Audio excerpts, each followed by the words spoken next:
Olá, boa tarde! Olá, boa tarde, amigos e amigas do TN. Segundou com virada de tempo no Espírito Santo.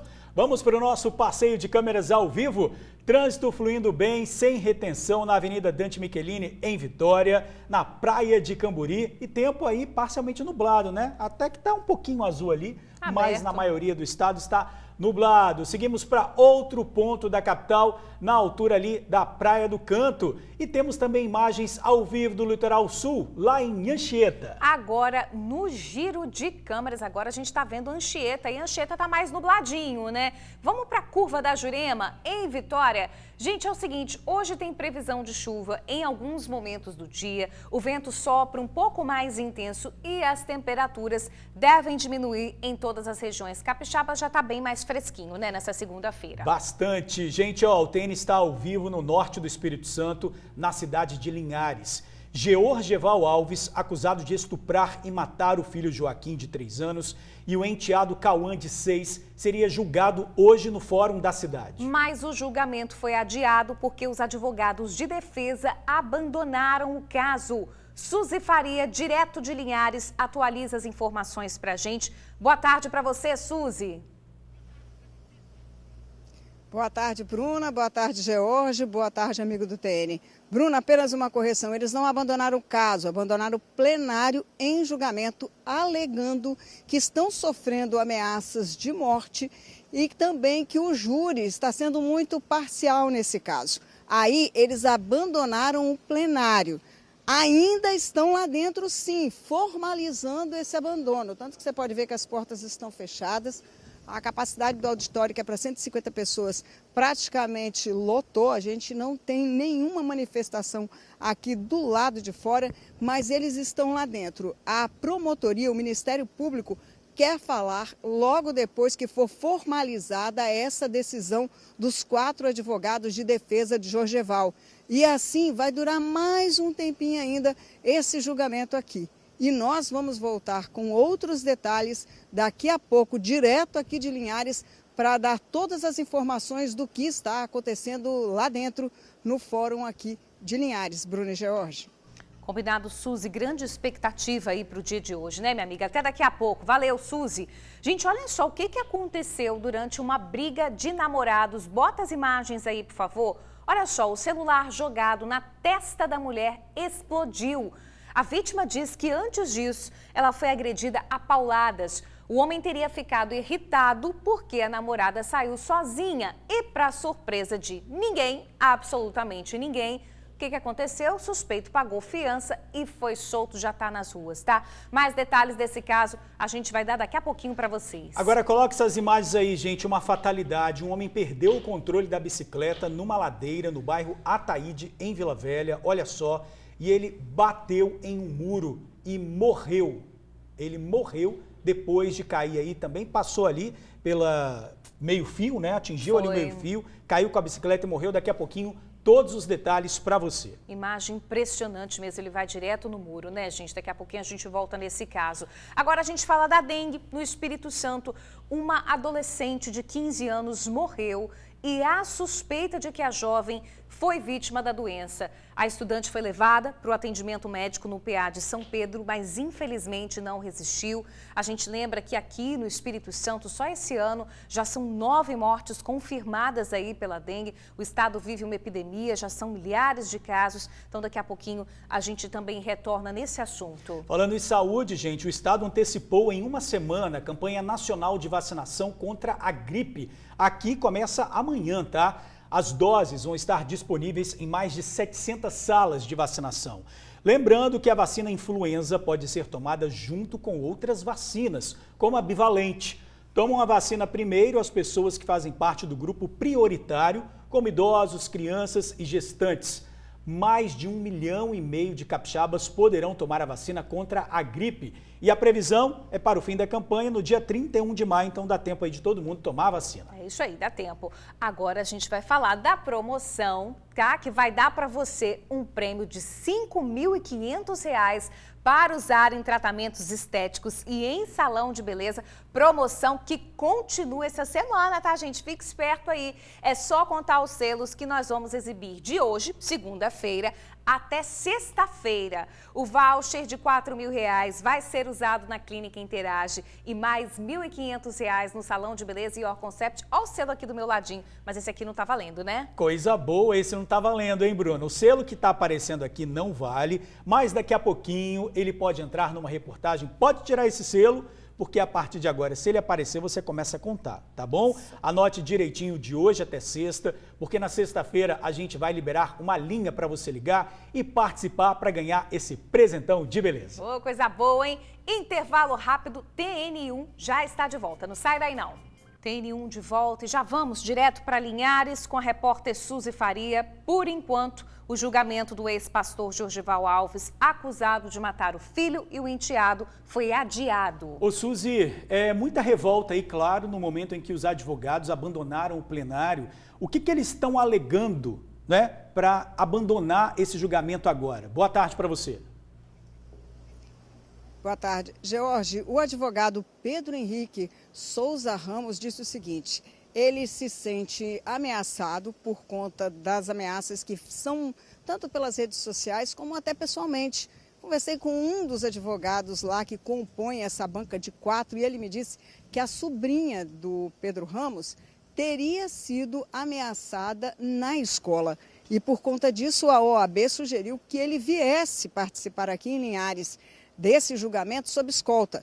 3 seguranças particulares disponibilizados para a OAB estão aqui e também o advogado Pedro Henrique Souza Ramos está usando um colete à prova de balas lá dentro do plenário, onde não podemos entrar com as câmeras para registrar.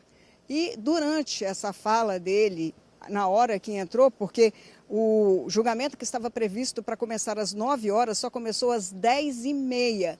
Isso com o juiz falando que a defesa de Jorgeval tinha uma declaração a fazer e foi justamente essa, de que eles estavam se sentindo ameaçados, que aqui eles não teriam segurança e principalmente que os 7 jurados que seriam escolhidos aqui, muitos deles já teriam manifestado a sua opinião com relação ao caso quando curtiram ou comentaram alguma publicação referente ao julgamento. Então ele colocou aí a lisura de todo o processo em xeque. E no momento que fez isso, o juiz Tiago Fávaro Camata solicitou então que o advogado registrasse oficialmente isso aqui na ata do julgamento. Agora, vocês se lembram que o que está acontecendo aqui é o julgamento desse ex-pastor acusado de ter matado o filho de 3 anos, o Cauã, e o enteado de 5, o Joaquim, logo depois de ter estuprado, torturado e feito com que os meninos morressem queimados. Feito por quê? Ele teria simulado um incêndio dentro da casa dele e aí os 2 garotos que estavam dormindo acabaram morrendo queimados. Mas nós vamos relembrar esse caso a partir de agora, nessa reportagem que o TN preparou para vocês lembrarem de tudo que aconteceu até agora. Esse caso já tem 5 anos, foi em 2018. Vamos acompanhar. O crime aconteceu na madrugada do dia 21 de abril de 2018, dentro da casa onde as crianças moravam com a mãe Juliana Salles e o ex-pastor Jorgeval Alves. Ele é pai de Joaquim, de 3 anos, e padrasto de Cauã, de 6. No dia do assassinato, Juliana tinha viajado com o filho mais novo do casal e Jorgeval estava sozinho com os meninos. As investigações apontaram que o ex-pastor torturou e estuprou as crianças. Desmaiadas, elas teriam sido colocadas na cama enquanto Jorgeval provocava um incêndio no imóvel. Joaquim e Cauã foram queimados ainda vivos. Jorgeval negou o crime, mas acabou preso 7 dias depois dos assassinatos. A mãe, Juliana Salles, não vai ao banco dos réus. Ela chegou a ser presa 2 vezes durante a apuração do caso. O Ministério Público entendeu que ela foi omissa em relação aos abusos, mas a Justiça determinou que não há indícios de que ela teria cometido o crime. Pois é, George, Bruno e amigos do TN, tem um detalhe aí, viu? A família do Cauã estava aqui, mas a família do Joaquim não veio. Nenhum representante, nenhum familiar, tio, avô, ninguém esteve presente ao julgamento aqui para saber do que poderia acontecer. A família do Cauã saiu revoltada. Mas olha, antes do julgamento começar, já havia especulação de que os advogados tomariam esse tipo de atitude, sabe, George e Bruna? É que eles chegaram a protocolar lá na sexta-feira, finalzinho da tarde, um pedido de habeas corpus para suspender essa sessão, alegando exatamente as ameaças que se intensificaram, de acordo com o advogado Pedro Henrique, a partir de quinta-feira passada. Foi indeferido aqui pelo juiz de Linhares, foi indeferido pelo Tribunal de Justiça e foi agora em julgamento lá pelo Superior Tribunal de Justiça, que ainda não analisou o caso. Mas antes disso, o advogado de acusação falou com a gente dessa expectativa do julgamento. Vamos ouvi-lo. O mês de abril se convola como sendo o mês da mentira para a família de Cauã Salles Butikovski. Primeiro, que é inacreditável que um pai e padrasto tenha feito o que fez com seu filho e seu enteado. Um crime bárbaro, um crime brutal, um crime que choca, que deixa perplexa toda uma sociedade. Segundo, que não se consegue acreditar também que se tenha lastro de verdade em ameaças que não apresentam, no primeiro momento, nenhum tipo de risco à integridade de ninguém. Primeiro, porque Jorgeval vem escoltado pelos agentes da Sejus. E segundo, que existe um forte esquema de segurança hoje aqui no fórum capaz de proteger a integridade física de todos os atores envolvidos nesse processo. Então, essa alegação de que não existe segurança para a instalação do júri não se coaduna na verdade e nem se perfila no direito.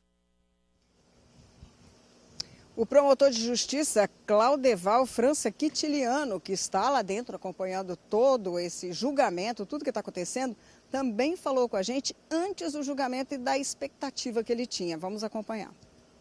A consequência natural será designar uma nova data e também existe a possibilidade de aplicação de multa, né? Há um percentual aí de valores que são fixados e, a meu ver, havendo abandono, está patente de dano ao erário. Diversos profissionais foram requisitados, diversos profissionais foram utilizados. A segurança pública foi reforçar o requerimento, por requisição do Poder Judiciário. Então, assim, há um dano que a sociedade precisa ser ressarcido. Então, essa providência certamente será adotada também por parte do Ministério. Antes da decepção, esta foi a posição da avó de Cauã, a Marlúcia Butovski. Vamos ouvi-la. Nós estamos esperando esse momento há 5 anos. Não é de agora que a gente está esperando. E aí agora que virou um local inseguro, por quê? Há uma ornamentação toda para isso acontecer. Isso é dinheiro público. Então por que agora, de repente começa e eles saem e não acontece o júri? Isso é justo? Mas a minha expectativa em relação àquele monstro é que ele morra na cadeia.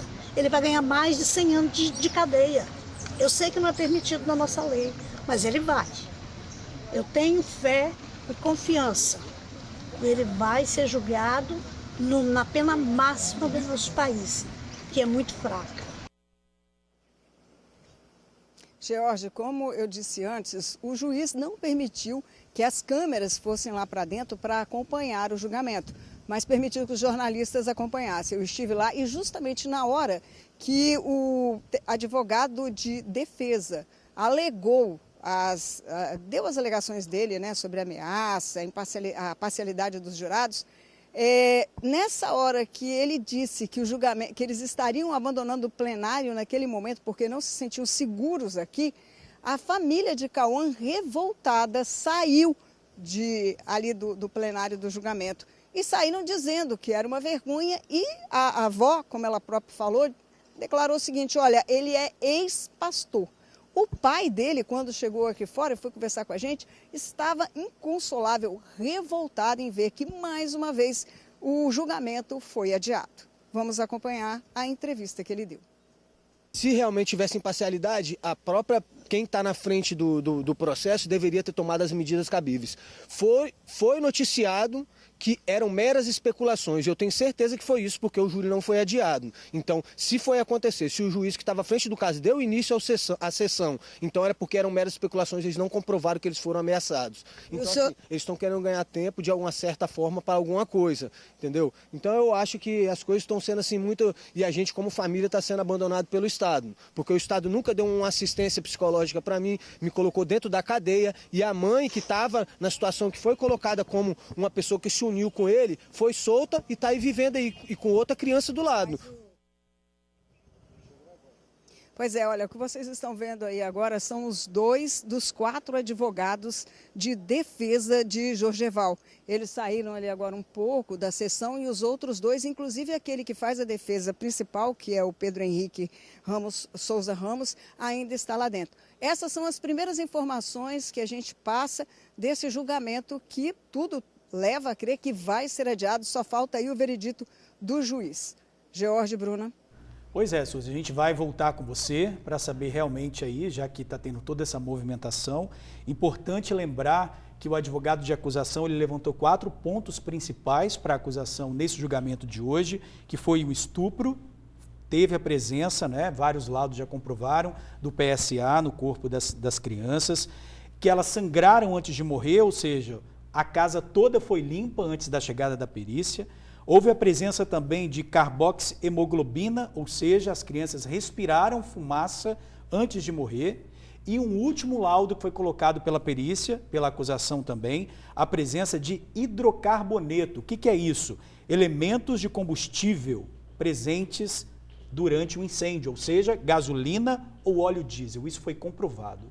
Então a gente está aguardando aí agora esse desfecho, o que o juiz vai decidir a partir desse abandono aí dos advogados. E Suzy daqui a pouquinho está de volta com a gente com mais informações. Valeu, Suzy. Obrigada. Até daqui a pouco, minha amiga. Vamos falar agora de um jovem que agrediu uma namorada a pauladas e ainda quebrou um celular na cabeça dela. Tudo isso aconteceu na frente dos pais da jovem e da filha de 5 anos.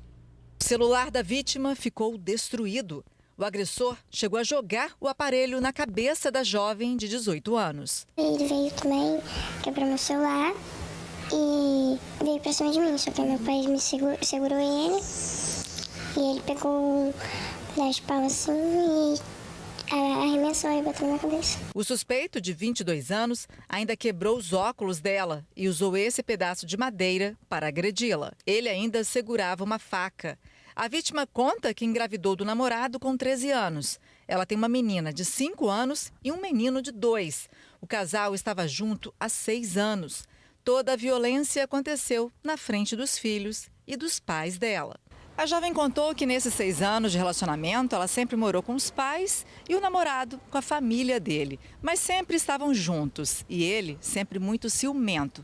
Na última sexta-feira, ficaram na mesma residência e ele foi na casa dos parentes. Quando retornou no sábado, ficou com raiva, enciumado, porque ela tinha saído para encontrar uma amiga. O suspeito foi preso e encaminhado à delegacia do Plantão da Mulher, que fica no bairro Ilha de Santa Maria, em Vitória. A dona de casa registrou o boletim de ocorrência e pediu a medida protetiva. A vítima disse ainda que logo depois o agressor ligou pedindo perdão. Ele só pediu perdão, falou que queria conversar comigo. E você? Falei que eu não queria conversa por agora, não. A vítima contou ainda que a filha de 5 anos não conseguiu dormir à noite, traumatizada com a cena de violência. A minha filha está até agora assustada, eu não consigo dormir a noite toda. Olha, a Polícia Civil disse que o suspeito de 22 anos foi encaminhado ao plantão especializado da mulher. Ele foi autuado por lesão corporal qualificada. Foi liberado para responder em liberdade após pagar fiança. Gente, agora a gente fala de uma fatalidade que aconteceu em Vila Velha. Um motorista do Transcol estava voltando do trabalho de bicicleta, perdeu o controle na ladeira e bateu em um muro. Infelizmente, ele morreu na hora. Vamos acompanhar. A vítima é Lucimar Coutinho Rosa, um motorista do Transcol de 46 anos. Essa imagem mostra o momento que o homem desce uma ladeira de bicicleta, mas bate no meio-fio e se desequilibra. Essa cunhada de Lucimar conta que o homem tinha acabado de sair do trabalho. Quando ele saía do trabalho, ele sempre passava por aqui. Ele é um trabalhador, tem a família dele, tem a filha, a esposa. O acidente aconteceu na ladeira da região conhecida como Bar Azul, no bairro Ataíde. Mas Lucimar morava no bairro Alecrim, também em Vila Velha, e trabalhava como motorista do Transcol há mais de 12 anos. No momento, a esposa dele está até viajando lá para Colatina, mas a filha tem o enteado dele também. No momento, eu nem sei, né? Porque eles estão lá e estão vindo para cá, que a gente avisou, né, do que aconteceu. Os moradores tentaram prestar socorro, mas contaram que quando chegaram, Lucimar já estava sem pulso. O SAMU foi acionado, mas a vítima morreu no local. Essa moradora do bairro há mais de 60 anos conta que, infelizmente, não foi a primeira vez que um acidente aconteceu na região. Já cansei de socorrer pessoas. Agora, o que nós não podemos aceitar é acidentes com óbitos por falta de segurança no bairro. Eles descem aqui a 70, 80 km por hora e tem acidente direto aqui. Não sou engenheira, mas eles têm como enviar alguém aqui, entendido do assunto, para ver qual é a solução. Nós precisamos de solução, senão nós vamos acionar os moradores, vamos fechar a rua. Que tristeza. Fica aí o recado da dona Marli, moradora, né? Importante a Prefeitura de Vila Velha mandar uma equipe de trânsito para avaliar a situação, ver o que pode ser feito para sinalizar, para melhorar ali essa situação. Muito triste essa morte. Ô, gente, vamos falar agora de uma tentativa de furto em um supermercado de Vitória que terminou em prisão e ameaças. O suspeito do crime, ao ser flagrado com as mercadorias, diz que voltaria e explodiria o local. Assunto para Vanusa Santana, que conversou com o homem, a gente está vendo, né? Estava vendo as imagens dele ali. Vanusa, bem abusado ele, hein, minha amiga? Boa tarde. Abusado e debochado, Bruna Maria. Muito boa tarde para vocês do estúdio, boa tarde para o pessoal que nos acompanha de casa. Esse rapaz aí de 31 anos deu um trabalhão para a polícia e também para os funcionários desse supermercado que fica na Vila Rubim. Ontem ele resolveu fazer compras, né? Ao invés de pagar, ele colocava tudo que pegava na prateleira dentro de um capacete. Acabou sendo flagrado pelo sistema de vídeo monitoramento e aí os seguranças tentaram fazer a abordagem a ele e foi aquela confusão, viu? A gente de manhã preparou aí uma reportagem. Vocês de casa acompanham agora. Vou tentar roubar teu primo, só que teu primo correu, entendeu? Aí tua mãe também tava lá e não deu pra roubar nem tua mãe nem teu primo. Você já tá acostumado a roubar a mãe e o primo dos outros? Ah, rapaz, aí a tua tia também apareceu no bagulho aí, esperando você. Só que você também não chegou e não deu pra roubar ninguém. O tom de deboche é do suspeito Bruno de França Machado, de 31 anos, preso pela Polícia Militar nesse domingo, dentro desse supermercado na Vila Rubim, no centro de Vitória. Ele foi flagrado colocando várias mercadorias dentro do capacete. Depois de encher o capacete com diversas mercadorias, o suspeito tentou sair do estabelecimento sem pagar os itens. Só que os seguranças acabaram sendo avisados pela central de vídeo monitoramento. Eles fizeram uma abordagem ao suspeito. Pediram que ele fosse até uma sala onde passaria por uma revista. O homem concordou, mas no caminho ele acabou ficando transtornado. Tentou bater em diversos funcionários. Passou a fazer ameaças. Entre elas, a de que se fosse preso, voltaria ao supermercado e explodiria tudo. De acordo com a polícia, o homem também teria ameaçado de morte uma funcionária. Todo o surto seria uma tentativa de se esquivar da abordagem, mas ele foi contido pelos seguranças até a chegada da polícia. Bruno foi detido e levado para a Delegacia Regional de Vitória. Ele é natural do Rio de Janeiro, estaria na capital há 5 meses. Durante a entrevista, ele preferiu continuar com o tom de deboche a comentar o furto no mercado. Rapaz, tô já há 5 meses já, mano, que eu tô tomando Xandão, bebendo uísque, entendeu? Fumando baseado. É isso, pô, nós tá aí.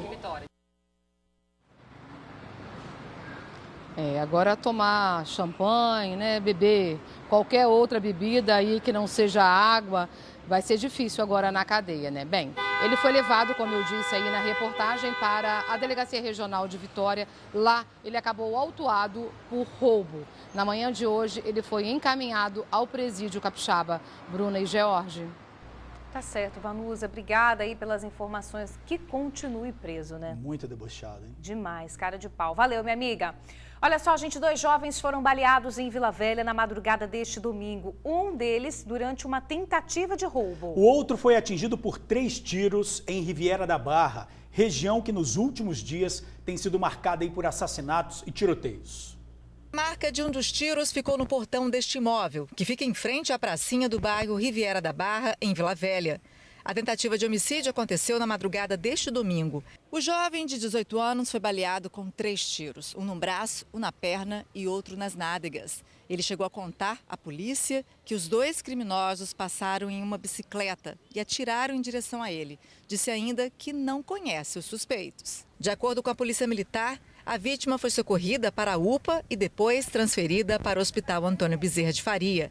O jovem tem uma passagem na justiça por tráfico de drogas. E no bairro Riviera da Barra, os moradores preferiram ficar em silêncio. Nos últimos dias, devido à guerra pelo tráfico de drogas na região de Terra Vermelha, 7 pessoas foram baleadas e uma morta a tiros. E ainda na madrugada deste domingo, um jovem de 19 anos foi baleado durante um assalto. Segundo a Polícia Civil, a tentativa de latrocínio aconteceu nessa rua, no bairro Nova América, em Vila Velha. Os 2 crimes são investigados pela polícia, mas por enquanto nenhum suspeito foi preso. Uma mulher grávida de 8 meses foi agredida, tá aí as imagens dela, acadeirada pelo companheiro. Um absurdo total. Tainara tá acompanhando esse caso. Explica pra gente o que aconteceu, minha amiga. Boa tarde pra você.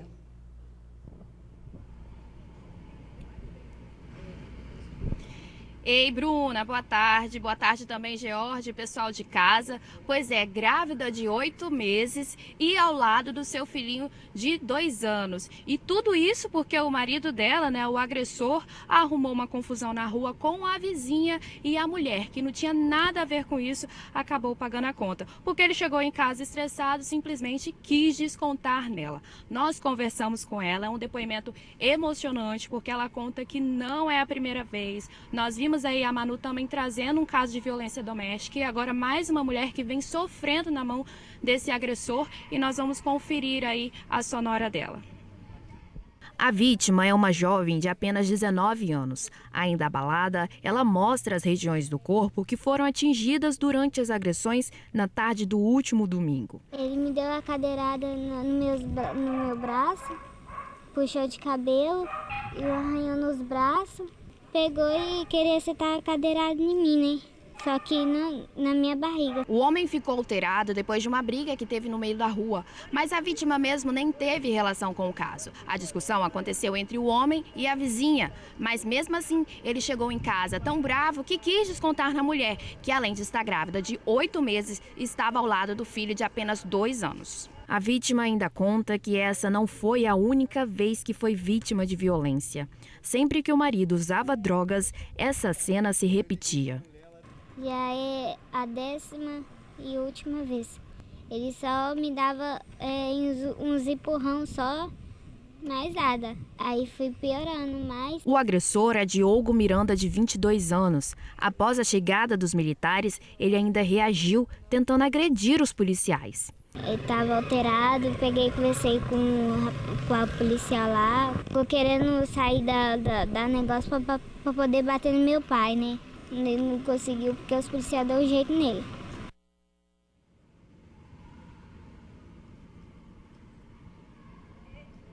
Pois é, né? O acusado, ele foi sim autuado na manhã de hoje, encaminhado ao presídio. A mulher já está com medida protetiva. O que a gente espera agora é que ela tenha um basta, já que ela já foi agredida mais de 10 vezes. E ela mesma vai seguir um conselho que ela deixou para as outras mulheres. Não se relacionar com esses usuários de drogas e pessoas agressivas que não respeitam nem os filhos que vão nascer, como é o caso dela, grávida de 8 meses, e nem o próprio filho de 2 anos que presenciou toda essa cena violenta. Muito triste, né, Bruna e George? Pois é, que ela consiga se libertar e que a medida protetiva funcione nesse caso, né? E que ele seja condenado, né? Julgado e condenado e não saia da prisão. Importantíssimo. Porque tem, um filho e ela está grávida, vai ter outro filho, que também podem sofrer a violência. 10 vezes já, né? Muita coisa, gente. É um ciclo de violência que precisa terminar. Tainara, obrigada aí pelas informações, minha amiga. Bom trabalho para você.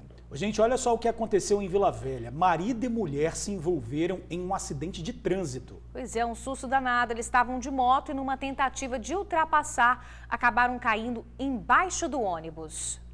O acidente chamou a atenção de quem passava pelo local. O piloto foi parar embaixo do ônibus e a mulher, que estava na garupa, chegou a perder o capacete quando foi arremessada ao chão. O acidente aconteceu por volta das 7h20 da manhã no bairro Rio Marinho, em Vila Velha. Nessa moto, um pedreiro de 50 anos levava a esposa para o trabalho. O motorista não quis gravar a entrevista, mas contou que tanto o ônibus quanto a moto seguiam nesse mesmo sentido na pista. Ao fazer a curva, o piloto teria tentado ultrapassar. Foi quando ele bateu na lateral do ônibus, no ponto cego, e acabou parando embaixo do Transcol. A guarda de Vila Velha fez o primeiro atendimento, isolando o local até a chegada do socorro. Quando eu cheguei aqui, as duas, a senhora e o senhor que estava conduzindo a moto, no caso o senhor que estava conduzindo, né? Eles tinham tirado ele debaixo do ônibus, entendeu? Eles estavam debaixo do ônibus, entendeu, né? Só que quando eu cheguei no local, eles já tinham tirado eles debaixo do ônibus, então só estava a moto, no caso. A gente tentou tirar a moto para liberar a via. O filho das vítimas não quis gravar a entrevista, mas contou que esse é um trajeto que o pai costuma fazer todos os dias. Apesar do susto, os dois foram levados conscientes para o hospital. O estado de saúde das vítimas não foi divulgado. Olha, gente, morreu ontem o delegado da Polícia Federal, vítima de um acidente de trânsito. Luiz Felipe da Silva, de 43 anos, estava internado desde o dia 14 de março, quando o acidente aconteceu. Ele seguia de moto pela Avenida César Ilau, aqui em Vitória, quando foi atingido por um carro de passeio. A moto dele ficou completamente destruída. A morte do delegado foi confirmada ontem de madrugada em decorrência de uma infecção generalizada. Luiz Felipe era delegado de Polícia Federal desde 2009. Antes disso, era policial rodoviário federal. Nossos sentimentos aí à família e toda a corporação também. Vamos chamar a Vanusa Santana, que fala agora de uma briga que aconteceu entre vizinhos e que terminou em tiroteio, né? E tudo por causa de um cachorro, Vanusa. Explica pra gente, minha amiga, é com você.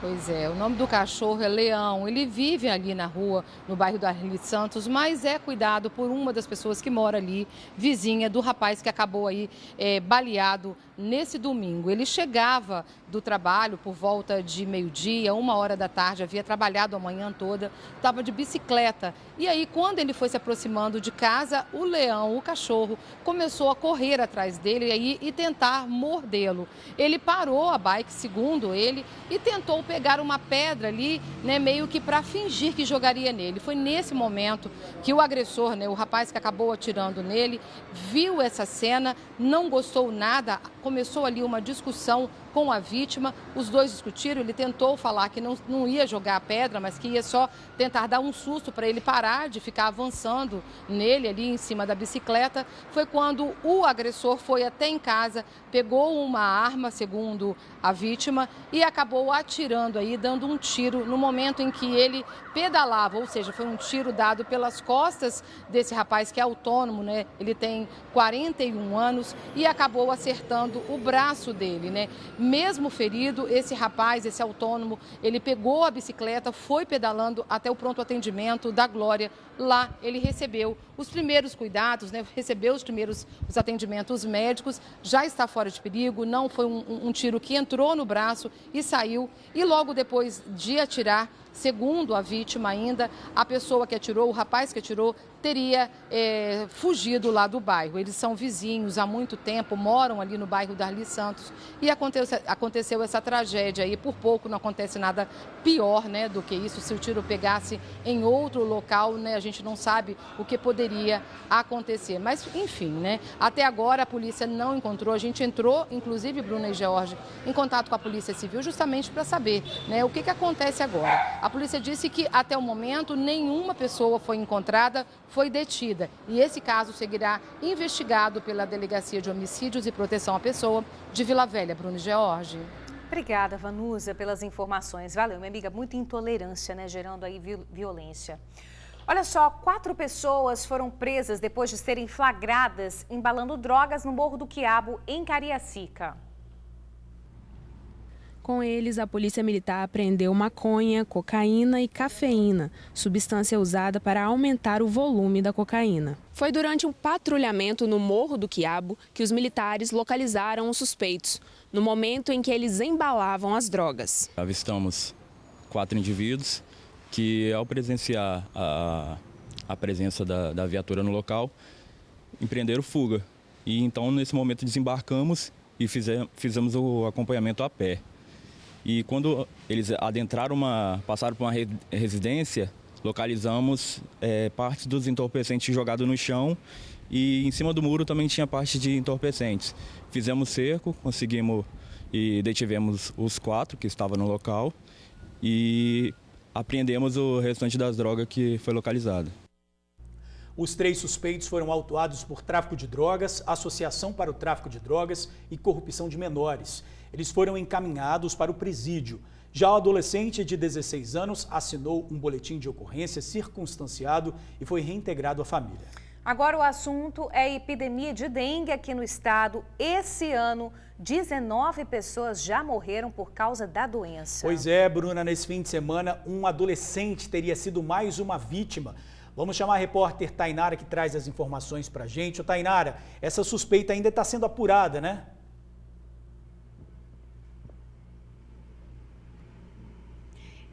Boa tarde. Exatamente, está sendo apurada. Esse jovem foi levado até o PA de São Pedro, mas não resistiu, veio a óbito. E a principal suspeita é sim que ele tenha morrido por conta de uma complicação da dengue. Por isso, aqui ao meu lado está o Orley Cardoso, gerente de vigilância em saúde da CESA, que vai explicar melhor para a gente o que está acontecendo. São tantos casos, nós já falamos aí 65 mil notificações. Orley, explica para a gente por que teve uma alta assim de repente. Nós temos um fator que diferencia muito dos anos anteriores, que é primeiramente esses mais de 65 mil casos notificados e 19 óbitos já contabilizados até na sexta-feira. Isso já vai de encontro à circulação de 2 sorotipos da dengue. Nós temos o sorotipo 1 e o sorotipo 2 e muitas pessoas suscetíveis, ou seja, pessoas que nunca haviam pegado dengue e que estão suscetíveis, e a epidemia ela acaba fazendo com que esses números aumentem a cada dia. Então, pessoas vulneráveis, suscetíveis à doença. Entendi. Agora, para o pessoal de casa entender, quando eu sei que eu estou com dengue, realmente preciso procurar atendimento, para eu não confundir com uma gripe ou outra doença? Então, nós vivemos um período de sazonalidade que nós chamamos em que nós colocamos que aquelas doenças virais, então tanto a influenza A, a influenza B, quanto outros vírus, se acumulam em sintomas parecidos. A dengue, né, ela principalmente tem característica de o paciente ter febre, dor de cabeça, dor atrás dos olhos, né, que se chama dor retroorbital. Alguns têm diarreia, então percebeu principalmente o sinal de febre, é preciso procurar a unidade de saúde. Mas muito mais do que isso, não só procurar, começar a se hidratar. Então a hidratação é das maiores orientações que nós precisamos fazer, porque depende simplesmente da própria pessoa. Então, começar a ingerir líquido, preferencialmente água, e procurar a unidade de saúde para que o profissional o atenda e verifique outras possibilidades de diagnóstico diferencial.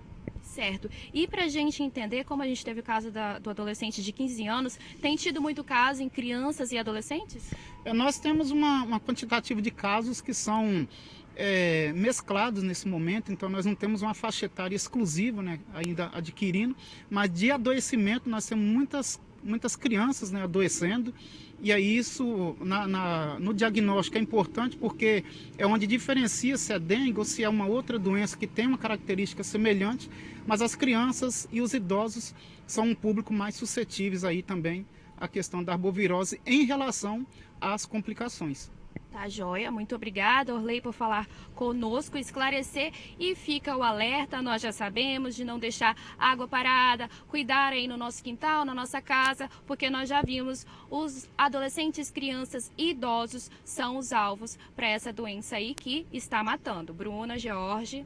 Pois é, né? E a gente lembra aqui que é um caso de uma adolescente, né? Que teria morrido também aí em decorrência da dengue. O caso está sendo investigado, mas é mais um caso aí de suspeita, né? No meio dessa epidemia que já preocupa muito. Então, realmente, a gente tem que seguir aí todos os cuidados para tentar não pegar a dengue, né? O ideal é não pegar para não chegar em nenhum estágio aí da doença mais avançado. Tainara, obrigada aí pelas informações. Agradeço também ao nosso entrevistado.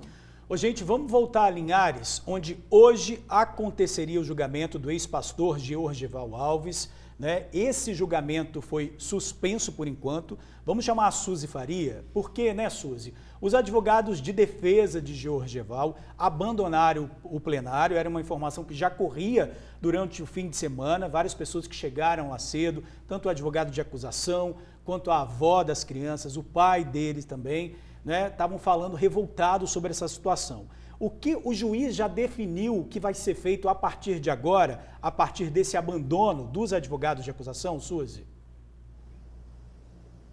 George, ainda não. É porque lá dentro ainda estão acontecendo as falas. O Ministério Público já se pronunciou, agora o advogado de acusação está se pronunciando. E só depois disso é que o juiz vai definir o que será feito. O que pode acontecer a partir de agora? Ele pode nomear um advogado dativo. O que é isso? Como aqui em Linhares não tem defensor público, o Estado paga um advogado chamado de dativo para fazer a defesa de Georgival. E aí é compulsório. Georgival não pode se manifestar dizendo que quer ou não quer. Isso caso a defesa não queira ficar no caso. Mas se a defesa ficar, bem, enfim, se a defesa ficar, eles vão continuar agora a fazer isso. O que pode ser a punição? A punição deles pode ser de 1 até 100 salários mínimos. Isso mesmo, 100 salários mínimos de multa, caso os advogados, então, permaneçam com essa decisão. A gente vai acompanhar, está tudo fechadinho lá ainda, eles ainda estão lá dentro.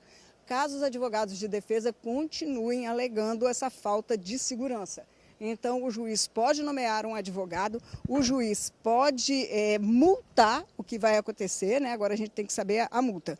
Já o advogado de acusação tinha antecipado para a gente, antes um pouco aí, que ele pediria o desaforamento do local. Então, como o advogado de defesa quer sair o julgamento daqui e ir para Vitória, iria pedir também que a ata desse julgamento seja encaminhado para a OAB, para que seja aberto um procedimento disciplinar, administrativo disciplinar, para que se avalie a conduta dessa banca de advogados, desses 4 advogados que alegaram essa situação. Eles estão tomando uma decisão que foi até orientada pelo presidente da Associação Nacional de Advogados Criminalistas, que durante o final de semana postou na rede social que sugeria que os advogados deixassem aqui o julgamento logo no primeiro minuto, alegando aí essa falta de segurança. Como eu disse antes, eles impetraram habeas corpus lá no Tribunal Superior de Justiça e nós estamos acompanhando e até agora não foi julgado. Então, lá dentro a gente vai voltar daqui a pouco, porque as câmeras não podem entrar, para acompanhar essa finalização e saber de certo o que o juiz Tiago Camata vai definir com relação a esse procedimento adotado pelos advogados de defesa. George. Ok, Suzy, se até o final do jornal você tiver alguma informação, é só chamar a gente. Obrigado.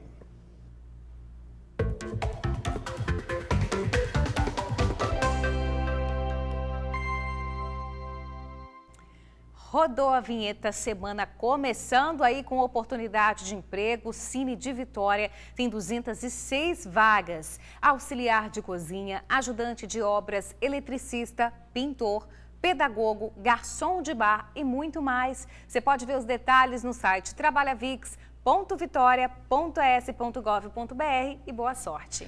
Olha, quem ama dinossauros não pode perder essa, gente. É uma exposição do mundo jurássico com as espécies mais temidas. Será que tem o Tiranossauro Rex? Olha, eu confesso que eu morro de medo. Velociraptor? De todos. Tenho medo de todos. Mas é muito bacana de conferir, tá? Tudo em tamanho real, com som e com movimento. Júlia Cássia já tá por lá. Júlia, minha amiga, muita aventura e muita diversão por aí, né? Boa tarde para você. Boa tarde, Bruna, George, é isso mesmo. É impressionante, eu estou aqui pertinho, né, e voltei pelo menos uns 500 milhões de anos atrás nessa exposição Mundo Jurássico, que acontece aqui no Shopping Praia da Costa. São 13 réplicas, né, de diferentes espécies de dinossauros que estão sendo mostradas aqui, com muito movimento, muito som. Vendo de pertinho assim, chega até a dar um medo, é impressionante. Bom, para a gente saber como é que essa exposição está funcionando, a gente conversa aqui agora com o Marcos Aguiar, que ele é gerente de marketing do Shopping Praia da Costa. Marcos, muito boa tarde, tá? Obrigada pela entrevista. Conta pra gente, é só chegar e apreciar essa exposição? Boa tarde, Júlia. Boa tarde a todos da TV Tribuna. A exposição Mundo Jurássico, ela é gratuita, é uma exposição inédita na cidade de Vila Velha. É uma experiência super legal, que envolve toda a família, né? Crianças e adultos, todos gostam desse universo dos dinossauros, e para a gente é muito gratificante poder trazer essa exposição e atender todo o público da Grande Vitória. E essa é uma semana de um feriadão aí, né, que se aproxima, Sexta-feira da Paixão, Domingo de Páscoa. Essa exposição funciona essa semana e vai até quando? A exposição ela começou ontem, ela vai até o dia 30 de abril. Ela funciona de acordo com o horário de funcionamento do shopping, ou seja, funciona enquanto o shopping estiver aberto, e os feriados também, sábado, domingo e feriado, até o dia 30 de abril. Beleza, então, obrigada, viu, Marcos? Muito obrigada pela sua participação. Pois é, gente, uma ótima pedida aí para essa semana de feriado, fim de semana. Tem aqui o Tiranossauro Rex, só mostrando aqui para ele grandão, porque o Jorge perguntou. Aí, 13 metros de altura, Jorge. Impressionante, tá? Eu que sou alta, fico miudinha. 13 com vocês, metros. Viu? Você imagina uma bocada de um bicho desse. Deus me livre, 13 metros. Realmente tudo ali em tamanho real, muito bacana. Essa semana tem feriado na sexta-feira. A Julinha lembrou muito bem que a criançada dá para curtir bastante ali, né? É verdade. Tem gente que tá merecendo uma bocada dessa, hein? Será? Eu acho. Olha ali, criançada. Olha, pode subir. Sérgio Porto é um que tá aqui enchendo a paciência. Nossa, cinegrafista, né? Ô, maldade. Olha lá a criança em cima da réplica do dinossauro, que bacana. Eu teria medo de subir, mas o menininho tá amarradão lá, ó, que legal. Lá. Vai registrar para posteridade. Posteridade. Ou quem sabe até postar, né? As crianças já estão assim hoje, né? Júlia, minha amiga, obrigada aí pelas informações, viu? Olha, gente, já que a gente está falando em diversão, domingo de diversão na Vila da Páscoa, na Serra, tá? Teve feira de chocolate, teatro, oficinas e a visita do Coelhinho da Páscoa. E teve mais coisa boa, tá, George? Sabe o que rolou? Rolou a entrega dos kits para os leitores do jornal e também para escolas da Serra. Olha só como é que ficou legal. Um dia pra lá de especial. Teve abraço bem apertado no coelho, truques do mágico, passeio de trenzinho e muita risada. Mas não foram só as crianças que se divertiram, hein? Toda essa festa aí aconteceu na Vila da Páscoa, que está no Parque da Cidade, na Serra. Esse espaço de lazer para toda a família é uma iniciativa da Rede Tribuna com a Prefeitura da Serra. E o ponto alto do domingo no parque foi esse aí, a entrega dos kits para leitores do jornal A Tribuna e os alunos das escolas do município. Foram 65 escolas do município da Serra participantes, 4 foram premiadas, o que dá mais ou menos aí 30 mil alunos, e 5 ganharam esse concurso do desenho. Uma delas foi a Linda, que está aqui comigo e que ganhou essa cesta aqui recheada de delícias. Vamos abrir agora, Linda, para ver o que tem aí dentro? Vamos? E deixa eu te falar, você vai comer isso tudo sozinha? Não. Não? Você vai dividir com quem? Com minha mãe, com minha tia, com minha avó, com meu pai e com meus amigos. A Linda foi premiada com esse desenho aí. Lindo também, assim como ela. A pequena Alice também ficou toda orgulhosa com o desenho que coloriu. A secretária de Educação do município conta que os alunos curtiram demais o concurso. Houve, né, o envolvimento das nossas crianças, eles amam, né, essas propostas de concurso cultural, e esse concurso ele veio com essa aposta, né, não somente de trabalhar a questão da Páscoa, mas também de trabalhar um pouquinho da história do município. Então, assim, foi um momento muito bacana, então eles se envolveram muito na atividade.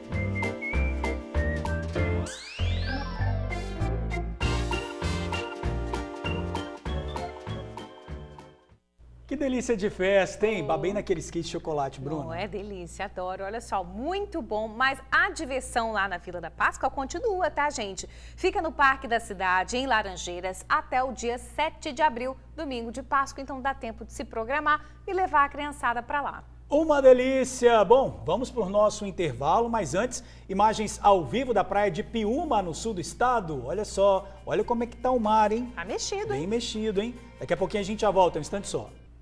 TN1 de volta falando do estudo que transforma a vida, né, gente? Hoje nós vamos conhecer a história da Jamile. Olha, Bruna, aliado à força de vontade, ela conseguiu apoio no Centro de Referência das Juventudes e conseguiu entrar na faculdade.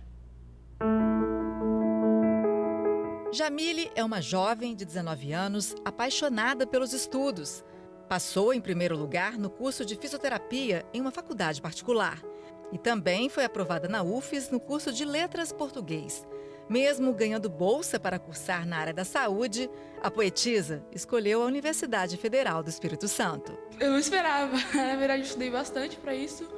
Mas sempre uma surpresa, né? Porque a gente não está acostumada a receber muito, assim, tipo, nossa, coisas grandiosas. E quando a gente vê que a gente lutou por uma coisa e deu certo, assim, todo mundo vibra junto. E foi no Centro de Referência das Juventudes, o CRJ, inaugurado em junho do ano passado, no bairro Redenção, em Vitória, que a aluna conseguiu computador e apoio para se dedicar ao sonho de ingressar na universidade. Jamile mora aqui no bairro Redenção, pertinho do Centro de Referência das Juventudes. Mora com a mãe e o irmão, mas a casa é pequena. O espaço que ela tem para estudar é a sala de TV. Então, para se concentrar, era mais difícil. Essa sala aqui foi essencial para que ela conseguisse se dedicar aos estudos. E estudar era bem tenso. Eu vinha pela manhã, estudava assim a manhã inteira.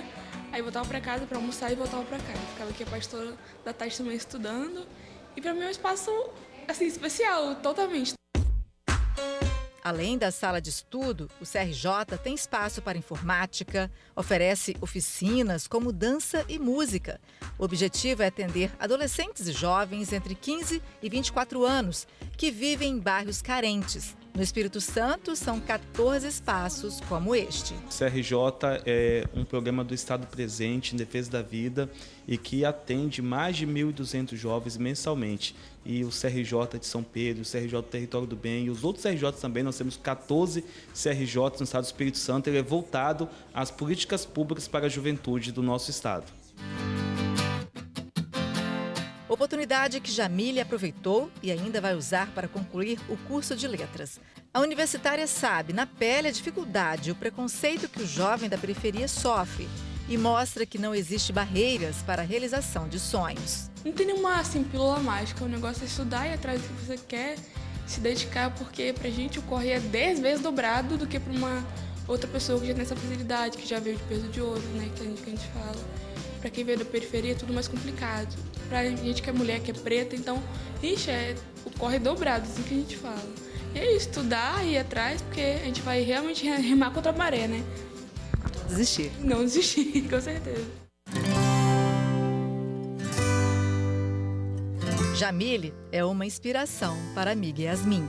Eu sinto muita vontade de chorar porque Jamile, assim, entrou na minha vida de uma forma muito aleatória. Eu conheci ela estudando, na verdade. E hoje ela é, assim, uma inspiração para mim enorme. Eu quero no futuro ser uma pessoa como ela, sabe? A futura professora de português faz planos e recita o trecho de sua poesia. Custa segurar minha mão? Custa ficar ao meu lado dentro do busão? Custa me amar do jeito que eu mereço? Ou me engolir com esse preconceito? Preconceito esse que me faz ser insegura. É o mesmo que me assegura que talvez eu nunca seja amada. É o mesmo que mistura vários sentimentos e nele só fico calada. Mas chega, cansei de me esconder. Se me quiser vai me assumir, pra todo mundo ver. Ficar no off é coisa de otário. Tu me quer? Então vai ter que pagar o pão. Que linda, que Jamile. lindo, Que muito linda, lindo. gente. Inspiradora essa história. Olha, para mais informações é só acessar juventudes.es.gov.br ou acessar também o Instagram, juventudes_es. Inspiração, né? Vamos falar do tempo agora? Bora. A semana começou aí com mudança no clima, no tempo, o calorão dos últimos dias deu lugar às temperaturas um pouquinho mais amenas, o vento está soprando com mais intensidade e para hoje, gente, tem previsão de chuva ao longo do dia em algumas regiões do estado, inclusive na Grande Vitória. Pois é, né, gente? Aí fica as imagens aí agora da curva da Jurema, tá? Mais nublado do que a gente mostrou antes, né? Isso aí, muitas nuvens agora.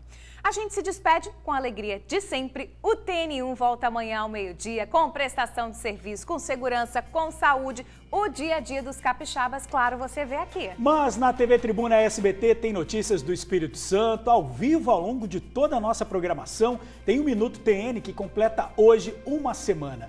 É um prazer diário te dizer bom dia, boa tarde, boa noite. Fique com a gente, né? Fique com a gente sempre. Beijo, até amanhã. Valeu, gente, até amanhã.